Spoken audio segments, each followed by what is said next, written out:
আজকে মহাশিবরাত্রি, তাই আজকে হবে সাবু মাখা। কে কে ভালোবাসো খেতে? আমি তো খুব ভালোবাসি। দেখো, এটা কালকে রাত্রিরে বড় দানা সাবু ভিজিয়ে রেখেছিলাম, তো এটা পুরোটা ঢেলে দেবো। জল ঝরিয়ে রেখেছি, একদম যাতে জল না থাকে, জল থাকলে সেইভাবে টেস্ট হবে না। আর এর সঙ্গে আমি মেশাবো হচ্ছে একদম মিষ্টি দই, একদম ঘন মিষ্টি দই। দেখো উপরে মাথাটা দারুণ দারুণ। আমি সাইড করে রাখি। এটা পুরো টক দইটা, এটা 250 টক দই আছে। আর এই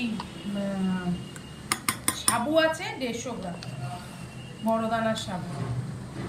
এতে চিনি আমি দিই না, কারণ দইতে যা মিষ্টি থাকে সেটাতেই হয়ে যায়। আর মেশাবো হচ্ছে নারকেল কুচিগুলো একটু বড় বড়ই রেখেছি, কারণ মুখে পড়লে ভালো লাগে খেতে। একদম ছোট ছোট করি না, একটু বড় থাকে। তো এটা আমি একা খাবো না, এটা মাকে বোনকেও পাঠাবো। তো এটা আজকে হচ্ছে আমাদের লাঞ্চ। তো তোমরা কি খাচ্ছ কমেন্টে জানিও। টাটা।